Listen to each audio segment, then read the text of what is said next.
from 2009 to 2012, this journey was like brilliant. We did some brilliant work. We formed this company, TNT Realty, in the year 2017. Then we never saw back, and TNT Realty is what TNT Realty is today. Because आपके बहुत crores and lakhs of rupees हैं जो invest होते हैं, हाँ जी, और आपको सच पता होना चाहिए. The product was there, the market was there. I just joined the dots. और मैं commercial का expert नहीं था. मैं कमर्शियल सेल स्ट्रैटेजी बनाने का और एक प्रोडक्ट को सेल करने का expert. The difference between a consultant and a broker, वो उसकी डेफिनेशन नहीं है, हमारी कंट्री में है नहीं.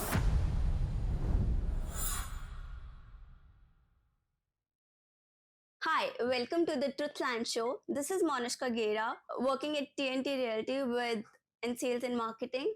And the basic motto of this podcast is to introduce you to our managing director, Mr. Ashish Thapar, is there in the business of real estate for over 15 years now.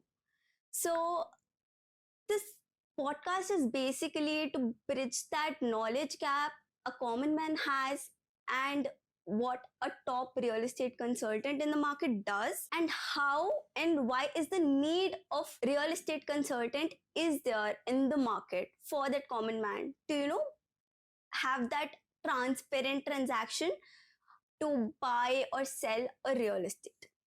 So I would like to know a little bit more about your journey, sir. How did you start TNT Realty? And yeah, All just right, go on. Manishka. So to tell you about my journey in real estate, so I started my real estate journey from the year 2008 November. So I'm basically from Ludhiana, and I belong from an industrial background. So when I entered the Gurgaon market, everyone told me that, in those years, that Gurgaon market is going in doom. The market is not doing very well. It is going through a lean period. Mm. And I was a non-real estate guy. So मेरे को मालूम ही नहीं था भी real estate का RB क्या होता है. Mm. But हाँ, basic knowledge of business जो थी वो थी. And बाकी और कुछ था ही नहीं हमारे पास. तो धीरे धीरे धीरे इवॉल्व होते हुए, एज ऑल हम लोग इवॉल्व होते हैं अपनी जर्नीज में. तो I came across my first real estate guru, whose name is Mr. Raman Kapoor. So he was the chief operational officer for Imar MGF at that time. So he was a dear family friend. Actually, he knew my father, and he called me. And Ashish, I want to meet you. I have heard that you have come to Gurgaon and you are now doing real estate in Gurgaon. So come to meet me in Imar MGF. My office is on this floor. I said okay. So I told one of my partners that I have received a call from Imar, from Mr. Aman Kapoor. I never knew about real estate actually, and my partner was an experienced guy in real estate. He always used to be gaga about real estate, and he was the one who actually motivated me to come to real estate. And once he came to know that I've received a call, he got very excited and he told me that let's go and meet this guy. Imar MGF is a big company and we can get a big breakthrough out of it. Yeah. So I went there. Mr. Aman Kapoor was kind enough. He was very close to my father. So he was generous enough to give me time and to, make me see real estate his way. Oh. So then he told me about some things about commercial real estate. And because they had a product, he had his own motive behind it. He wanted to sell something which was, I would say, non-selling at that point of time in the market. So he wanted to sell a product named Emerald Plaza, so which was the first commercial product for Emar in strategy sales. So he explained me and about the product. He told me about the dynamics of retail. He told me the prices, how to convince the investor and everything. So he became my first guru in real estate. From there, I started learning real estate. And from there on, God was very kind. At that time, our company was named as KNT Realty Private Limited, and which was there from 2009, which got developed in 2009 and went up till 2012. And then the company got dissolved as we broke our partnership. And then I started doing a job in a developer's company, which was named as Bunny, which is named as Bunny, but now they are not active in the real estate business world anymore. Mm, So they also were specialists for commercial real estates. mm, And from 2009 to 2012, this journey was like brilliant. We did some brilliant work in commercial real estate industry only, and I became a specialist as far as the sales strategy for commercial real estate, mm, specifically retail, is concerned. mm, So because we did lot many products till then. And then what happened was, as the partnership got dissolved and I joined Bani, Mr. Virender Bhatia. So I became the president sales there. So from there on, Bani always used to do commercial products, which was my forte, mm, and they always used to do strategy sales products. mm. So which was my specialization. Okay. So I did a few projects there. My stint in Bani was for 2 years, and then I joined another developer company named Oris, wherein I got the opportunity to do a residential project, which was non-selling again. So I would say I was blessed by God. I am blessed by God that I always got projects which were really good, I would say, but somehow the know-how in the market or their basic image of that product in the market was not built, and people were not aware about it. So as per me, I did very simple things. Mm, What was there, I just showed the people mm, through means of marketing that this is what the product is all about, and product got selling. yeah. So it was just awareness for me. I just marketed the product to the right audience, and the product started selling by itself. The product was there, the market was there. I just joined the dots. So that was how the journey in Oris started. And then I sold a few commercial projects, conceptualized a few commercial projects in Oris. And then Mm. we formed a company, me and my partner Gurpreet Singh Ratra. We formed this company, TNT Realty, in the year 2017. Okay. So wherein then we never saw back, and TNT Mm, Realty is what TNT Realty is today. mm, And we evolved as real estate consultants till now, 2024. great. And God is kind, and we are doing good for ourselves. So this has been my basic journey. So that's great, sir. Like you told me.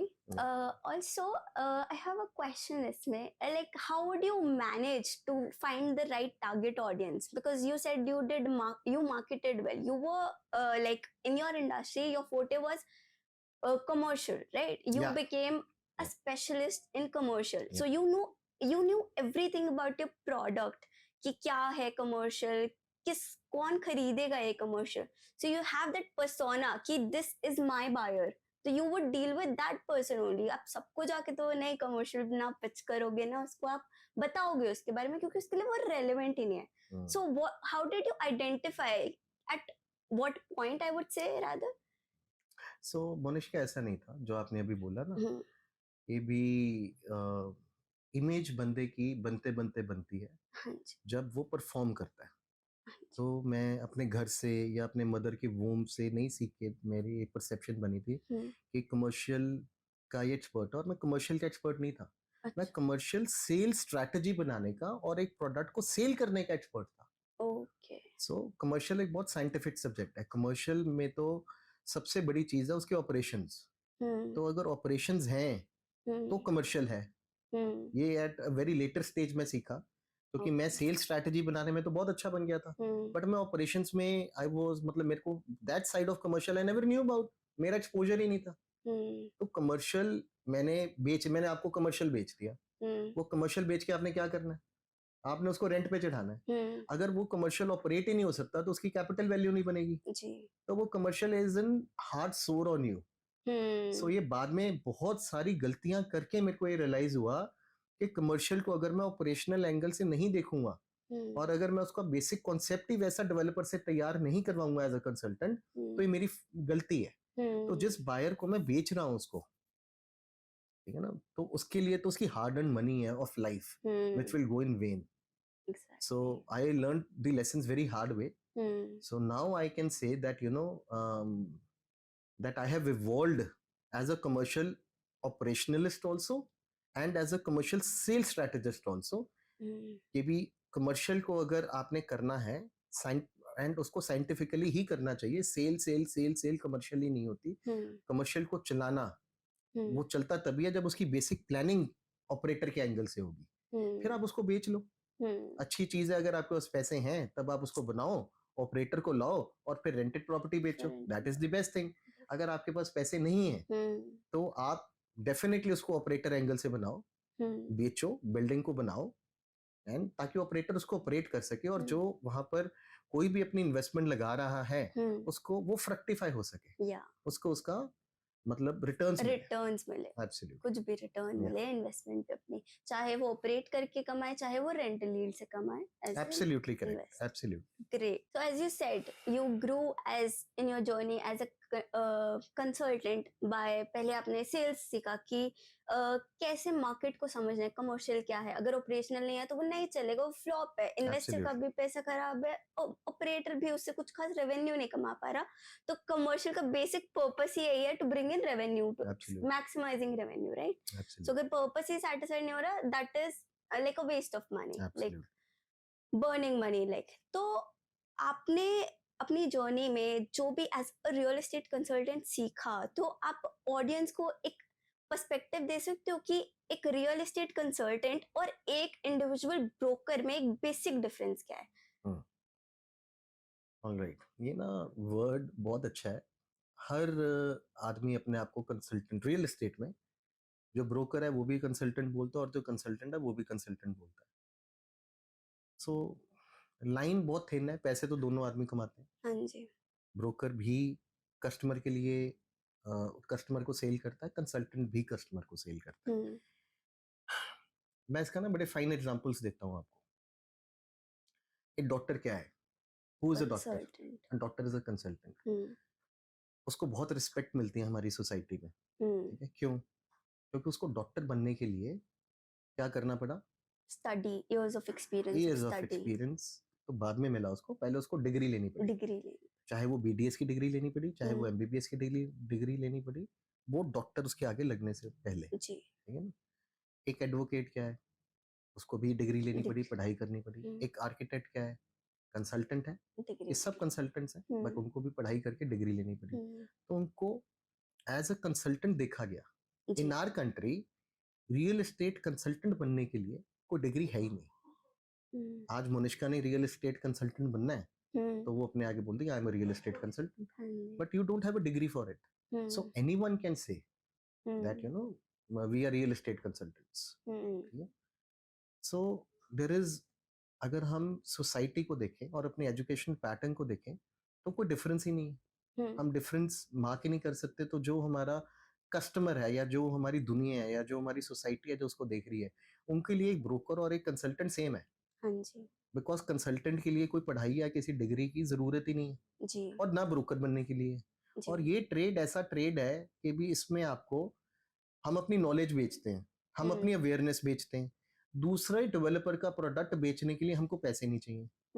तो as a layman अगर मेरे पास पैसे नहीं है और मेरे को कोई आके आपने आके बोला जी आप रियल एस्टेट का काम क्यों नहीं करते हो, भाई आपको क्लाइंट्स भी मिल जाएंगे और आपको थोड़ा सा मार्केटिंग करनी है एंड आपके कनेक्ट्स अच्छे हैं तो आप रियल एस्टेट में पैसे कमा लोगे.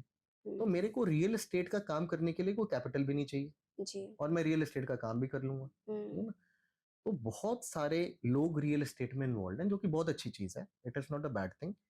But as you said, the difference between a consultant and a broker, वो उसकी डेफिनेशन नहीं है, हमारी कंट्री में है नहीं. बिकॉज लोगों को पता ही नहीं है.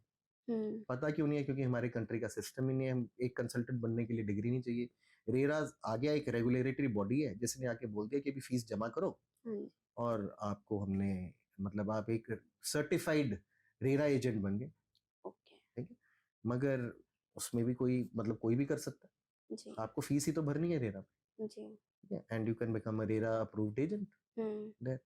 सो इसकी ना जो डेफिनेशंस हैं ये बहुत इवॉल्विंग है और इसीलिए जो हमारी सोसाइटी है उसको बहुत ये डिफरेंशिएट करना है. बेसिक डिफरेंस क्या होता है मैं आपको बेसिक समझाता हूँ. एक कंसल्टेंट कब कब बनता है? जब वो रियल एस्टेट को एक इंडस्ट्री की तरह देखे, उसको समझे, ठीक है, उसकी एवोल्यूशन को समझे कि भी डीएलएफ है, डीएलएफ कैसे बना, डीएलएफ ने कितनी मेहनत करी, डीएलएफ ने एक इंस्टीट्यूशन बनने के लिए कितनी डिलीवरीज दी, कितनी देर तक उसको मेंटेन करा, और वो क्यों वहां पर पहुंचा। ठीक है, अब एक कंसल्टेंट ये सारी चीजों की रिसर्च करेगा, देखेगा, समझेगा, फॉर एग्जाम्पल। ठीक है, और एक ब्रोकर है वो बोलेगा ये प्रोडक्ट बहुत अच्छा है जी, आपको 3 BHK चाहिए तो मैं आपको 3 BHK दिलवा देता हूँ, इतने करोड़ रुपए का आप ले लीजिए। सो ब्रोकर वो रिसर्च नहीं करेगा, ब्रोकर सिर्फ बाइंग एंड सेलिंग में आपकी असिस्टेंस करेगा, जो आपकी रिक्वायरमेंट है उसके एंड्स को मीट आउट करवाएगा और खत्म। ठीक है, ट्रांजेक्शन हो जाएगी, उसको उसकी ब्रोकरेज मिल जाएगी और खत्म हो जाएगा। एक कंसल्टेंट है जो वो आपको रियल नॉलेज देगा, वो आपको रियल कंसल्टेंसी देगा कि भी आपके पास अगर आप रेजिडेंशियल के बाहर हो तो आपको रेजिडेंशियल के अंदर कौन से ब्रांड्स की तरफ देखना चाहिए, बिकॉज उसके पास रिसर्च होगी, वो उसको उसका बहुत हार्ड वर्क होगा उसके पीछे, वो रेजिडेंशियल को समझता होगा एक कंसल्टेंट अच्छी तरह से, right from builder floor to gated floors to a group housing to a NILP licence to a township licence to a farm house, उसको A to Z पूरी नॉलेज होगी, from land to building to super area to carpet area. ठीक है ना, उसको सब कुछ एक टेक्निकल पॉइंट्स उसको सब कुछ पता होंगे एक कंसल्टेंट को। ठीक है, तो डील तो कंसल्टेंट भी फैसिलिटेट करवाएगा, मगर वो आपको सेव करता हुआ आपकी रिक्वायरमेंट को सही तरह से समझते हुए आपके एंड्स मैच करवाएगा। ठीक है, और एक जो ब्रोकर होगा normal, there is no difference, सिर्फ यही है कि भी वो सिर्फ बोलेगा अब आपको 3 BHK चाहिए, इस लोकेशन पे चाहिए, मैं आपको दिलवा देता हूँ। वो फ्यूचर नहीं देखेगा, वो कनेक्टिविटी नहीं देखेगा, वो R&D नहीं देखेगा। तो एक कंसल्टेंट जो है ना वो बहुत सारी चीजें समझेगा और देखेगा और बताएगा। जी, ठीक है, तो कंसल्टेंट की सिर्फ हमारी कंट्री में जो रिसर्च है उसकी credibility over the past years जो उसने बिल्ड करी है खुद, जी, ठीक है, चाहे वो कमर्शियल रियल एस्टेट में करी, रेजिडेंशियल में करी, दोनों में करी, जी, तो आपको एज अ कस्टमर मैं ये कहता हूँ, ठीक है, अगर मतलब you want to buy a product directly to you can go and buy a product directly to a developer also। आप जा सकते हो और आप खरीद सकते हो, अगर आपने प्रोडक्ट ही शॉर्टलिस्ट कर लिया और आप कहते हो कि भी मैं ही अपने आप कर लूंगा। हाँ जी, भाई डॉक्टर के पास हम इसलिए जाते हैं क्योंकि हम दवाई खुद नहीं लेना चाहते, हमको पता ही नहीं है अभी हमने क्या करना जी, तो वो वाला जो पेशेंट है वो डॉक्टर के पास जाएगा और उसकी कंसल्टेंसी लेगा। ठीक है ना, आर्किटेक्ट के पास जिसको चाहिए कि भी हाँ मेरे को आर्किटेक्ट के पास जाना और डिजाइन उससे बनवाना है जी, क्योंकि मेरे को उसकी मतलब कंसल्टेशन लेनी है, तो मैं आर्किटेक्ट के पास जाऊंगा। अरे मेरे को आर्किटेक्ट की जरूरत ही नहीं है, बोलूंगा मैं तो खुद ही डिजाइन कर लूंगा, मैं कॉन्ट्रैक्टर हायर करूंगा और मैं अपना घर बना लूंगा। सो ये दोनों तरह की चीजें हैं, कस्टमर हर तरह का सबका ही होता है, जो एक अच्छे कंसल्टेंट की मतलब गाइडेंस लेता है। मैंने तो ये देखा है, अगर मैं अच्छे डॉक्टर के पास जा रहा हूँ, मैं बीमार हूँ, अच्छे एडवोकेट के पास जा रहा हूँ, अगर मैं कोई लीगल बैटल में फंस गया हूँ जी, या मैंने कोई अच्छी बिल्डिंग बनानी है और मैं अच्छे आर्किटेक्ट के पास जा रहा हूँ, तो उसको मेरे को हमेशा लॉन्ग टर्म बेनिफिट ही मिलेंगे। हाँ जी, मैं हमेशा सही चीज के ऊपर ही इन कंसल्टेंट्स के थ्रू पहुंच जाऊंगा, क्योंकि इनकी स्पेशलाइजेशन है, हाँ जी, इनके बहुत ईयर्स ऑफ हार्ड वर्क है, इनकी पढ़ाई है, ठीक है ना, इनकी रिसर्च है, तब मैं इनकी कंसल्टेशन लूंगा। ऐसे हमें एक रियल एस्टेट कंसल्टेंट की सलाह मेरा तो ये है कि भी जरूर लेनी चाहिए, अपना कंसल्टेंट अच्छा जरूर चूज करना चाहिए जी, आप चाहे ब्रोकर के साथ डील करो जी, चूज करने के बाद आपको रियल एस्टेट कंसल्टेंट की सलाह जरूर लो, बिकॉज आपके बहुत crore and lakhs of rupees हैं जो इन्वेस्ट होते हैं, हाँ और आपको सच पता होना चाहिए बस। भाई as a layman, as a individual आपको सच नहीं पता होता जी, क्योंकि हम लोगों को बहुत साल हो चुके होते हैं, we have burnt our hands and fingers in everything, we have seen the ups and the lows of everything and of the market, and we know the technical points, a consultant knows, so आपको जरूर 100% उसकी consultancy लेनी चाहिए 100%। आपको इतना शाय वे नहीं करना चाहिए कि भी आप लाखों और करोड़ों लगा रहे हो और छोटी सी फीस देने के लिए कतराना नहीं चाहिए, जो कि लोग मतलब समझते हैं कि भी यार ये हमारी एड ऑन कॉस्ट हो जाएगी, ये एड ऑन कॉस्ट नहीं है, ये आपको आपकी इन्वेस्टमेंट्स को सेव कर रहे हैं जी, विच इज वेरी, वो आपको लीगल बैटल से बचाते हैं, वो आपको ड्यू डिलिजेंस से बचाते हैं जी, सो उनकी बहुत सारी ऐसी सर्विसेज हैं जिनको हम नजरअंदाज कर देते हैं। खरीदनी हमने एंड में रियल एस्टेट ही है जी, मगर वो सही रियल एस्टेट दिलवाना ही उनका काम जी। Great insight, sir. That was great. और इससे ही मुझे एक और चीज आपसे Yeah. पूछनी है, if you would allow, because we know time constraints. So आपने जैसे बोला कि एक रियल एस्टेट कंसल्टेंट की भी फीस होती है, डॉक्टर की भी फीस होती है. लोग डॉक्टर की फीस देके, अगर एक इंसान बीमार है, उसको टाइफाइड है, वो डॉक्टर के पास जाएगा, उसको फीस देगा और वो समझेगा कि वैल्यूएबल उसने चीज पे करी है. वो Absolutely. ये नहीं सोचेगा कि वेस्ट किया है. वो बीमार है तो उसको ठीक हुआ है, उसकी हेल्थ इंपॉर्टेंट है, राइट?